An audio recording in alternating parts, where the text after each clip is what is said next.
जय श्री कृष्णा। सूर विनय पत्रिका। भक्ति भक्त भगवंत गुरु चतुर राम अपुए, इनके पद बंदन किए नाशत विघ्न।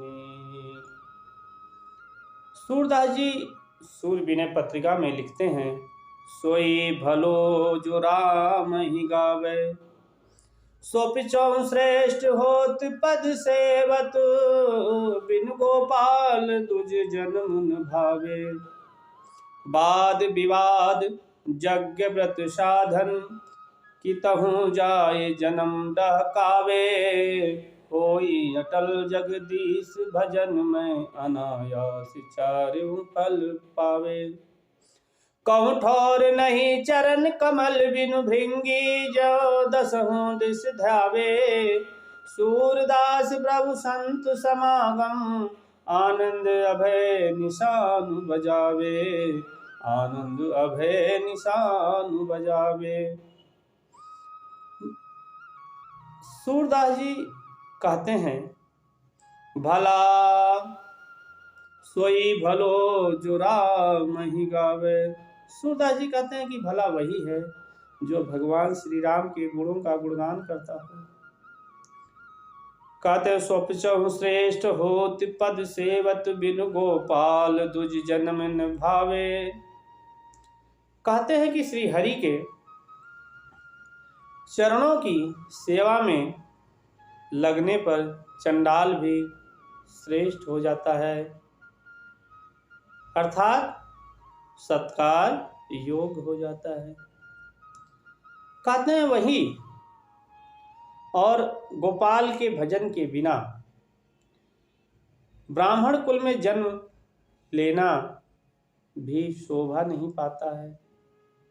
सूरदास जी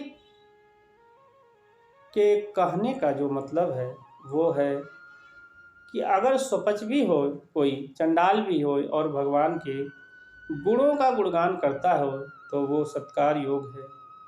चाहे कोई श्रेष्ठ वर्ण में जन्म लेने के बाद भी अगर भगवान का गुणगान नहीं करता है तो वो सत्कार योग्य नहीं है। कहते हैं वाद विवाद यज्ञ व्रत साधन, कतहु जाय जन्म डहकावे। कतहु जाय जन्म डहकावे। कहते हैं वाद विवाद अर्थात जो शास्त्रार्थ है उसमें पड़े रहना, और यज्ञ व्रत तथा और किसी प्रकार के साधन लगकर कहीं भी जाकर जीवन नष्ट कर देता है व्यक्ति। कहते हैं लाभ कुछ नहीं होता है। कहते हैं होई अटल जगदीश भजन, बिनु अनायास चार्यों फल पावे। कहते हैं परंतु जगदीश के भजन में अविचल हो जाए तो श्री हरि उसको बिना परिश्रम के चारों पदार्थ दे देते हैं। अर्थ धर्म काम और मोक्ष वो पा जाता है।